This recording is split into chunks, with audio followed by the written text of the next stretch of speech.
The forest has always seemed to Amy and her friends the perfect place to escape from the daily routine. College undergraduates, they are tired of exams, endless lectures, and the noise of the city. The decision to spend the weekend in a remote hut on the edge of the reserve was spontaneous, but everyone agreed with it. No one checked who found the place and how, and Jason seemed to take on the role of organizer.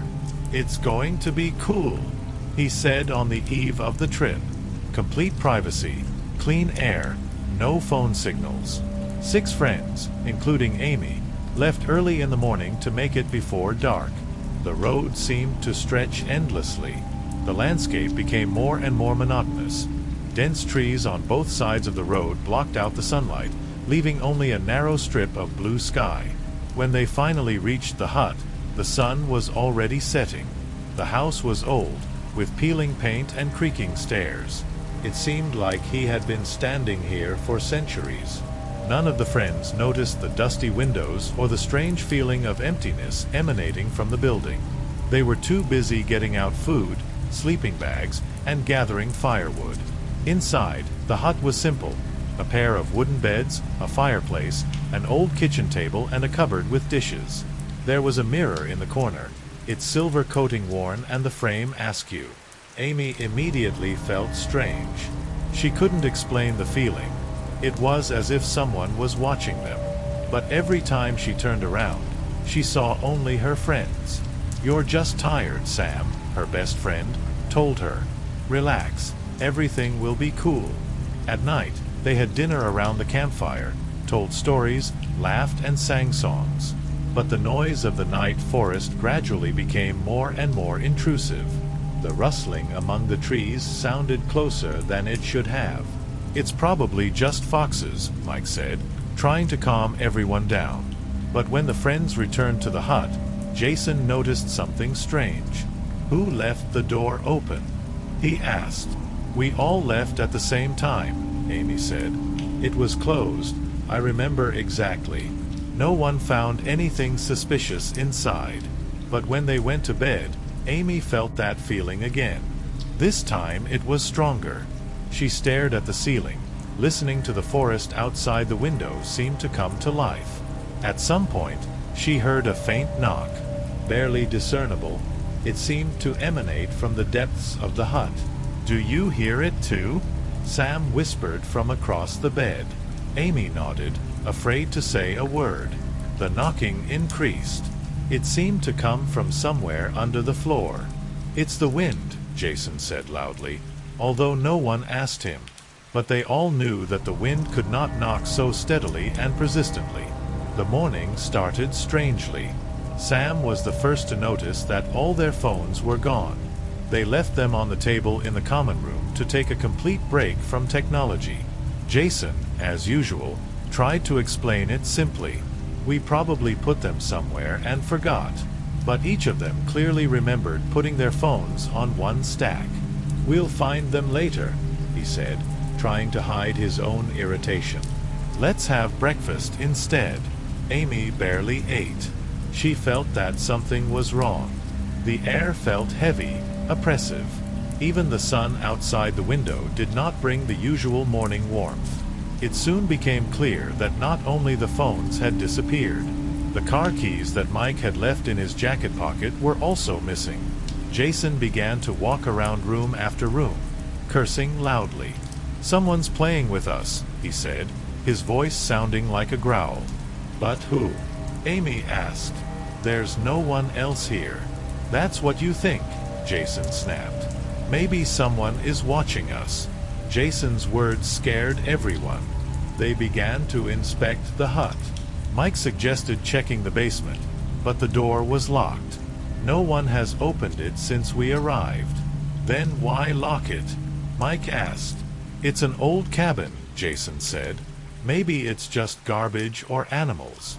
But doubt has already settled in their minds. The day passed in suspense. The friends split into groups, trying to find phones, keys, or any trace of what was going on. Jason and Mike went into the woods, hoping that maybe they just dropped something near the campfire. Amy, Sam, and Rachel stayed in the cabin. They began to take apart an old cupboard that stood in the corner. Behind his door they found folded old newspapers, yellowed with age. "What's that?" Sam asked, flipping through the pages. There was a headline in the newspaper, "6 missing. The mystery of the cabin in the forest remains unsolved." Rachel immediately put the newspaper aside. "God, what nonsense! It's just an old cabin." But Amy read the article carefully. It was about a group of friends who came here to relax one day. They were last seen at a gas station nearby. There were rumors about the hut that it allegedly belonged to a family of hermits who disappeared decades ago. "Too many coincidences," Amy said, showing Sam the article. But before they could discuss what they had read, Jason and Mike returned. Their faces were pale, like people who had just seen something terrible. "In the woods," Mike began, but his voice was shaking. "We found the tracks." "What kind of footprints?" Amy asked. "Human. Someone was there, watching us," Jason said. The friends started discussing what to do next. They couldn't leave without the keys. The forest seemed endless, and walking at night was madness. "We'll just wait out the night," Mike suggested. "We'll go to the road in the morning." But the night was a test. The knocking they had heard last night had returned. He was louder, more insistent. This time the sound came not only from under the floor, but also from the windows. "It's not the wind anymore," Rachel screamed. Jason grabbed a kitchen knife, the only weapon they had. "Everyone stick together," he ordered. The knocking increased. Suddenly one of the windows broke. The friends ran in panic in different directions. Amy found herself in the bedroom. She shrank into a corner, staring at the door. Suddenly, Jason's voice rang out in the hallway. "It's Mike. He's been captured." Amy, Sam, and Rachel rushed out into the hallway. Mike was covered in blood, but alive. He was gasping for breath, trying to say something. "There, the basement." Jason immediately ran to the basement door and kicked it down. They found their phones and keys in the basement. Everything was stacked on the table, as if someone wanted them to find it. But most of all, they were horrified by another find: photographs. The old photos showed not only those who disappeared decades ago, but also Amy, Jason, Mike, Sam, and Rachel themselves. In the photo they were sleeping, sitting by the campfire, and in the last picture they were standing in front of the hut. "Someone's been here all this time," Amy whispered. "But who?" At that moment, a siren wailed from the forest. Perhaps it was a signal of help, or the beginning of something much more terrible. It seemed that time had stopped. The siren that came from the forest echoed off the walls of the hut, adding to the general chaos. The friends were standing in the basement, not knowing what to do next. Jason, still holding the knife, glanced at Mike. "Mike, who did this? Who was there?" Mike, barely standing on his feet, tried to answer, but only shook his head. His gaze was blank, as if he had seen something so terrible that words were powerless to describe it. "We've got the keys, we've found the phones. We'll just take everything and leave." "And if we're being followed?" Rachel objected. "We don't even know how many there are." Amy picked up the photos they had found and nervously threw them back on the table. "Someone was playing with us," she whispered. "They set it all up." "It doesn't matter who it is," Jason interrupted. "We're leaving." When they ran out of the basement, the silence returned, as if the siren had never sounded. However, the silence did not bring relief. The forest surrounding the hut was dark and impenetrable. "The nearest road is only 3 miles away," Jason said. "We'll make it before dawn."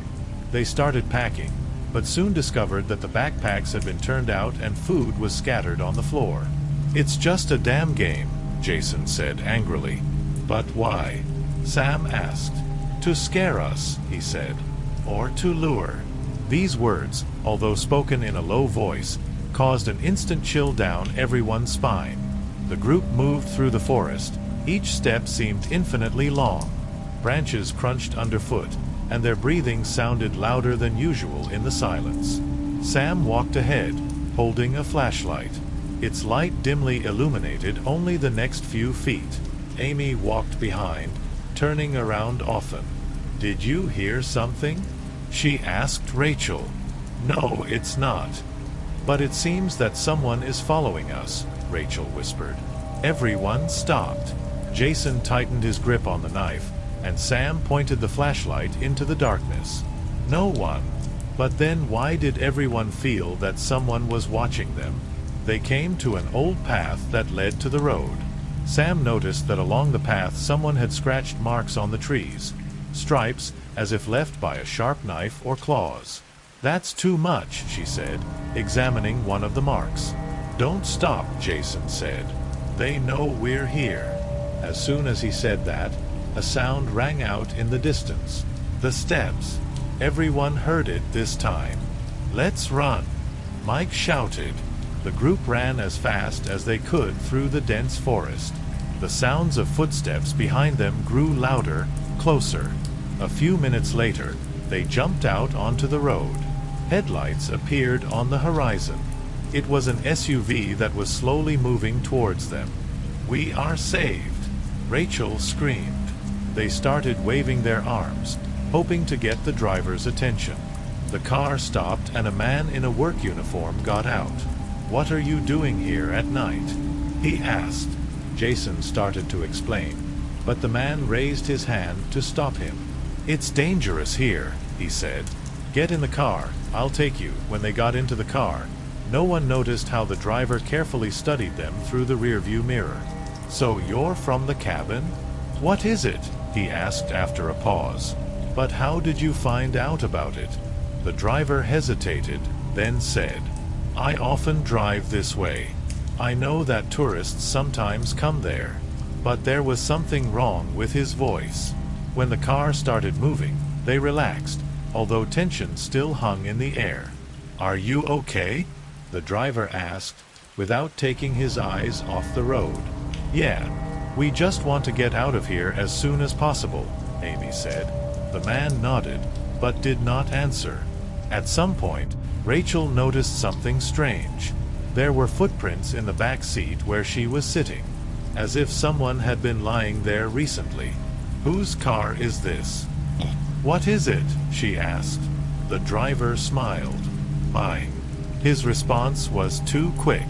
After a few miles, the car turned onto a side road. "This is not the way to the city," Jason said. "It's a short route," the driver replied. The car stopped at an abandoned warehouse. "Get out," the driver said. When his friends refused, he pulled out a knife. Jason instantly grabbed his knife, but the driver was already ready. The blow came quickly and accurately. Jason collapsed to the ground, writhing in pain. The others froze, realizing that they didn't have time to think. "Run!" Sam shouted, pushing Amy towards the door. They jumped out of the car in a panic, but the driver was faster. He rushed after them, ignoring Mike, who remained in the front seat, paralyzed by fear. Sam and Rachel ran towards the woods, leaving Jason behind. Amy, forgetting about herself, tried to pick him up, but he only whispered, "Go away." At that moment, the driver grabbed Amy by the arm and forcefully dragged her back to the car. "You're the first," he hissed. Amy screamed, pulling away from his grip, and at the last moment kicked him in the leg, forcing him to loosen his grip. She ran towards the warehouse, not realizing that she was walking straight into a trap. Sam and Rachel ran far enough away and stopped. "We can't leave them," Rachel said, catching her breath with difficulty. "We have no choice. If we go back, we're going to die." Rachel looked at her with hatred, but she couldn't argue. They heard the screams from afar again. At the warehouse, Amy discovered that there were no windows or escape doors inside. Only dark, dust-covered walls and rusty tools that have not served anyone for a long time. But the worst was yet to come. There were bodies on the floor.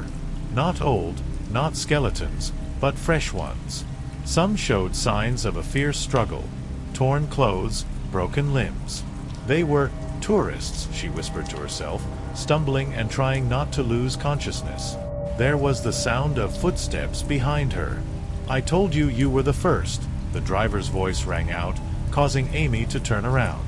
She grabbed the nearest rusty crowbar and swung, but the driver easily grabbed her arm and pushed her to the ground. "Don't move," he said. "It will be quick." At that moment, Sam and Rachel burst into the warehouse.